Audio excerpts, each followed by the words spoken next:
శ్రీరామ్ జై శ్రీరామ్ జై శ్రీరామ్ జై శ్రీరామ్. ఫ్రెండ్స్ విన్నారు కదా సౌండ్స్. నిజంగా నేను కూడా అరిసి అరిసి నా గొంతు కూడా కొంచెం ఇదైంది.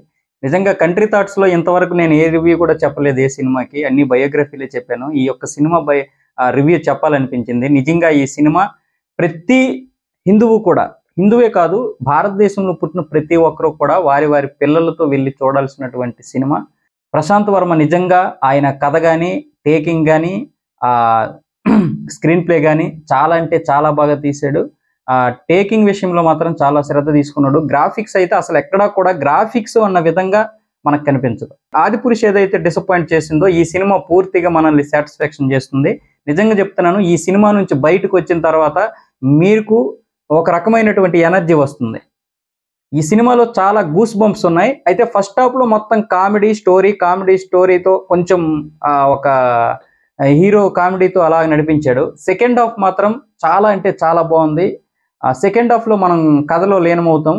నిజంగా లాస్ట్ హాఫ్ అన్ అవర్ ఏదైతే ఉందో అది మాత్రం పిచ్చెక్కించేశాడు.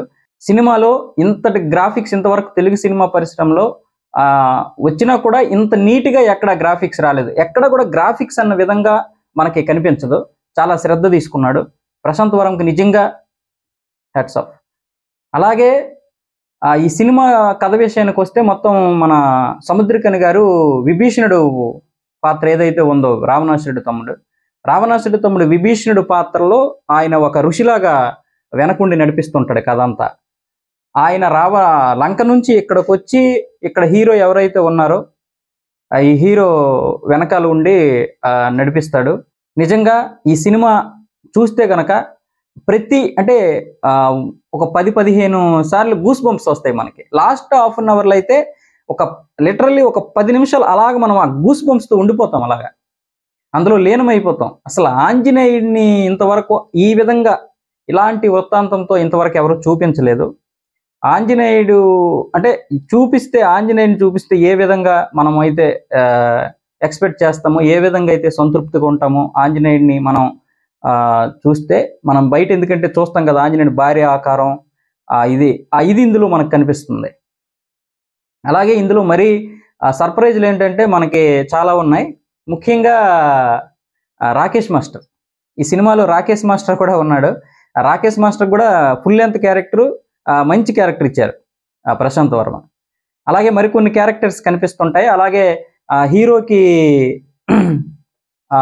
అక్క క్యారెక్టర్ వేసినటువంటి వరలక్ష్మి గారు ఇందులో కొంచెం చనిపోతారు, కానీ ఆవిడకి కూడా మంచి మాస్ క్యారెక్టర్ ఇచ్చాడు. ఇందులో హీరో ఫ్రెండ్గా గెటప్ శ్రీని మాత్రం చాలా బాగా చేశాడు. చాలా అంటే చాలా బాగా చేశాడు ఇందులో పాలమ్ముకునేవాడుగా. కథ పరంగా చూస్తే విభీషణుడు ఎవరైతే ఉన్నారో విభీషణుడికి ఈ కథకి కొంత లింక్ ఉంటుంది. విభీషణుడే వచ్చి ఆంజనేయుడితో మాట్లాడాలి. నిజంగా హిమాలయాల్లో ఇప్పటికీ ఆంజనేయుడు ఉన్నాడు అని ఇప్పటికీ మనం నమ్ముతాం. ఆ నమ్మకమే ఈ సినిమా. ఆంజనేయుడు పార్ట్ 2లో రాబోతున్నాడు. పూర్తిగా ఆంజనేయుడి క్యారెక్టర్ అంతవరకు ఇప్పుడు ఈ ఫస్ట్ హాఫ్ అంతా కూడా హీరోతో హనుమాన్తో నడిపిస్తారు ఈ కథనంతా. ఈ సెకండ్ హాఫ్లో ఆంజనేయుడు వస్తాడు. అది మాత్రం లాస్ట్ చూపించారండి, ఒక 5 మినిట్స్ ఉంటుంది. ఆ పిచ్చెక్కిపోద్ది అసలు. నిజంగా అది మీరు చూస్తే మీకు అర్థమవుతుంది. బట్ కాకపోతే మీరు సినిమా చూసి ఎంజాయ్ చేయాలి. థియేటర్లో మాత్రమే ఈ సినిమా చూసి ఎంజాయ్ చేయగలరు. ఆ సౌండ్స్, ఆ సౌండ్ ఎఫెక్ట్, ఆ లాస్ట్ అరగంట మాత్రం మనకి ఒక పూనకం వచ్చేస్తూ ఉంటుంది అనమాట. నిజంగా రామాయణం తెలిసిన వాళ్ళు పూర్తిగా ఈ కథని, రామాయణంలో ఆ కథనే కానీ అవుట్ ఆఫ్ కథే కానీ రామాయణంలో లింక్ ఉంటుంది అనమాట దీనికి. ఇక ఆంజనేయుడితోటే ఈ కథ అంతా నడిపించారు. ఆంజనేయుడు బలంతో నడిపించారు. ఒక సూపర్ మ్యాన్ పవర్స్ ఏవైతే ఉంటాయో అవి ప్రాక్టికల్గానే నిజంగా అవి ఒక లాజిక్ లెస్ లేకుండా లాజిక్తోనే నడిపించారు ఆ పవర్స్ కూడా. ఇక విలన్ విషయానికి వస్తే విలను ఇక్కడ సెకండ్ హాఫ్లో ఎంటర్ అవుతాడు. విలనిజం ఏంటంటే సూపర్ మ్యాన్, శక్తి మ్యాన్ వీళ్ళందరూ కూడా తల్లిదండ్రులు లేకపోవడం వల్లే అంత శక్తిని సాధించారని తన తల్లిదండ్రులను కూడా ఒక ఇంట్లో పెట్టేసి కాల్ చేస్తాడు. అలాంటి విలనిజం ఇందులో ఉంది. అంటే విలనిజాన్ని చూపించడం కోసం ఆ షాట్ని తీసుకున్నారు. అంటే చిన్నప్పుడే తల్లిదండ్రుల్ని కాల్ చేసినటువంటి క్యారెక్టర్ విలన్ది. అలాగే హీరో ఉన్నటువంటి ఊరికి విలన్ వచ్చి అక్కడ అక్కడ జరిగేటటువంటి సన్నివేశాలు అక్కడి నుంచి కథ రసవత్తరంగా చదువుతుంది. అది మీరు థియేటర్లో చూస్తే బాగుంటుంది. ఇక ఇందులో బాలయ్య గురించి, అదే బాలకృష్ణ, మహేష్ బాబు, పవన్ కళ్యాణ్ వీళ్ళందరివి కామెడీగా మంచి సీన్లు పెట్టారు. ముఖ్యంగా ట్రైన్ సీన్ ఏదైతే ఉందో పల్నాటి బ్రహ్మనాయుడులో ఆ ట్రైన్ సీన్ మంచి కామెడీ అనిపిస్తుంది. నిజంగా ఈ ట్రైన్ సీన్ ఏదైతే ఉందో ఈ ట్రైన్ సీనే కథ మలుపు తిప్పడానికి ఒక కారణం అవుతుంది. అది సినిమాలో చూస్తే మీకు అర్థమవుతుంది. పాత్రల పరంగా చూస్తే ప్రతి ఒక్క పాత్ర కూడా మంచిగా అంటే బాగా డిజైన్ చేశారు. హీరోయిన్ కూడా మంచి పెర్ఫార్మెన్స్ చేసింది. ముఖ్యంగా ఇది బందిపోట్లు, అప్పటి బందిపోట్ల కాలం నాటి నుంచి అక్కడ రూల్స్ ఫాలో అవుతుంటారు ఆ ఊర్లో. అక్కడ విలన్ ఎవరైతే ఉన్నారో ఆ బందిపోట్ల కాలం నుంచి కూడా అది పన్నులు వసూలు చేయడం అవన్నీ చేస్తాడు. ఈ హీరోకి ఎప్పుడైతే పవర్స్ వస్తాయో, పవర్స్ వచ్చిన తర్వాత వాటిని తొలగిస్తాడు. అయితే ఇక్కడ బందిపోట్ల కాలం నాటిదైనా సరే చాలా నీట్గా, చాలా లాజిక్గా, ఎటువంటి బిల్డప్లు లేకుండా బాగా ఆ సీన్ని బాగా రక్తిగట్టించారు. స్టార్టింగ్ నుంచి ఎండింగ్ వరకు ఎక్కడా కూడా ప్రేక్షకుడు నిరాశపరడు. ఫస్ట్ ఆఫ్ ఆల్ ఈ సినిమాలో లాస్ట్ హాఫ్ అన్ అవర్లో మాత్రం ఒక కథలో లీనమైపోతాం. కానీ ఆ లాస్ట్ 10 నిమిషాలు ఏదైతే ఉందో విభీషణుడు, ఆంజనేయుడు, హనుమాన్ హీరో, ఈ సీన్లు ఏవైతే ఉన్నాయో అది మాత్రం గూస్ బంప్స్ అండి. ప్రతి ఒక్కరిని కూడా అసలు సినిమా నుంచి బయటకు వస్తే ఒక రకమైనటువంటి ఉత్సాహంతో జై శ్రీరామ్ అని అందరూ అనాల్సిందే. మీరు సినిమా చూస్తే ఖచ్చితంగా మీరు ఈ సినిమాలో ఇది ఏదైతే ఉందో, మనం ఇంతవరకు ఈ మధ్యన వచ్చినటువంటి కొన్ని ఆదిపురుషు మరి కొన్ని సినిమాలు నిరాశపరిచాయో అసంతృప్తి అంతా పోద్ది ఫస్ట్ ఆఫ్ ఆల్. అలాగే ఈ సినిమాకి ఇప్పుడు సంక్రాంతికి వస్తున్నటువంటి మిగతా అన్ని సినిమాలు, నేను అన్ని సినిమాల గురించి నేను మాట్లాడను, కానీ ప్రతి ఒక్కరూ కూడా ఈ సినిమాకి మీ యొక్క పిల్లల్ని, మీ పిల్లలతోని, ఫ్యామిలీతోని కలిసి వెళ్ళడానికి ప్రయత్నం చేయండి. ఫుల్ ఎంజాయ్ అంటే ఎంజాయ్ చేస్తారు, పిల్లలు ఎంజాయ్ చేస్తారు, మనం కూడా ఎంజాయ్ చేస్తాం. ఇంకా అవసరమైతే మీ తల్లిదండ్రులు కూడా తీసుకొని ఈ సినిమాకి వెళ్ళండి. ఎటువంటి అంటే వల్గరే ఎలాగో లేదు, కథ ఇప్పుడే నడుస్తుంది. పాత పురాణ కథల్లో ఏమో అంటే ఓల్డ్గా ఏం తీసుకెళ్ళలేదు. ఇప్పుడున్న కాలానికే కథని దర్శకుడు మలచడం నిజంగా చాలా అంటే చాలా బాగుంది. ఆ లొకేషన్లు కూడా చాలా బాగున్నాయి. అంటే సినిమా చూడడానికి టేకింగ్, గ్రాఫిక్స్ అన్నీ మనల్ని మరో లోకానికి అయితే ఖచ్చితంగా తీసుకెళ్తాయండి. తక్కువ బడ్జెట్లో ఇంత భారీగా తీయడం అనేది నిజంగా చాలా గ్రేట్. ప్రశాంత్ వర్మ అందుకే ఈ సినిమాని ముందు విడుదల చేశాడు, ప్రీమియర్ షో అని చెప్పి.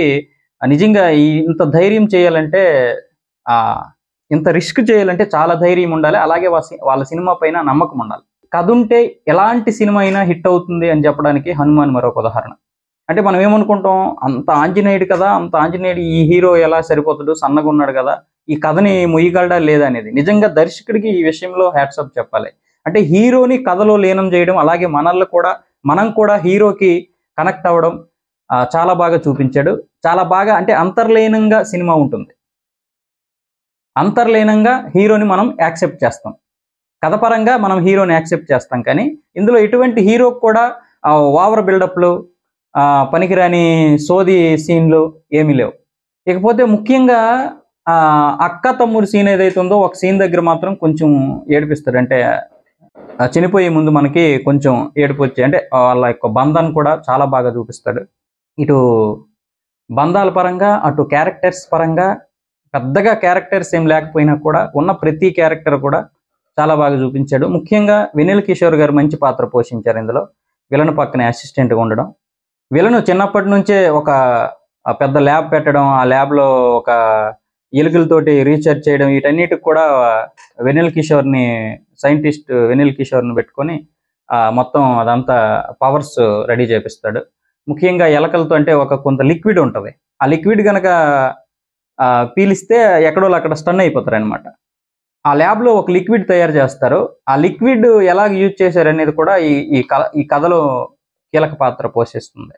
ఇక లాస్ట్ క్లైమాక్స్ వచ్చేసరికి ఎవరైతే ఉన్నారో సముద్రకని గారు, అప్పటి వరకు ఒక ఋషిలాగా ఒక పెద్ద అదే ఏమంటారు యాగాలు చేస్తారు చూడండి, అలాంటి దగ్గర ఉంటారు కదా పెద్ద పంతులు, అలాంటి క్యారెక్టర్ ఒక్కసారిగా విభీషణుడిగా మారిపోయి ఆంజనేయుడితో మాట్లాడి, ఇక ఆంజనేయ ఇక నువ్వు రావాల్సిందే, ఆపత్కాలం వస్తుంది, ఇక నువ్వు అంటే యుగం అంతం అవడానికి ముందు కానీ, లేకపోతే యుగం అంతమయ్యే పరిస్థితులు కనిపించేటప్పుడు ఇక్కడ నువ్వు రావాల్సిందే ఆంజనేయ అన్నప్పుడు మాత్రం ఉంటదండి. ఆ గ్రాఫిక్ షాట్స్, ఆ టేకింగు, ప్రశాంత్ వర్మ నిజంగా గొప్ప ఇది చూపించాడు అక్కడ. అది నేను చెప్పేదానికంటే మీరు థియేటర్‌లో చూస్తే చాలా, చాలా అంటే చాలా బావుంటది. మీరైతే ఈ సినిమానైతే ఖచ్చితంగా అందరూ చూడండి. చాలా బావుంది. నన్నడిగితే గనక రేటింగ్ విషయంకొస్తే 5కి 4.5 ఇవ్వచ్చు. ఈ మధ్య కాలంలో ఒక మంచి సినిమా వచ్చింది. మంచి సినిమాని మనం ఆదరించాలి. ఈ సినిమా నేనైతే ప్రమోషన్ చేయడం లేదు. నాకు చెప్పాలనిపించింది కాబట్టి నేను కంట్రీ థాట్స్‌లో చెప్తున్నాను. ఇంతవరకు ఎటువంటి సినిమా ప్రమోషన్ నేను చేయలేదు. ఏ సినిమాకి కూడా రివ్యూ చెప్పలేదు. జై శ్రీరామ్! జై హింద్!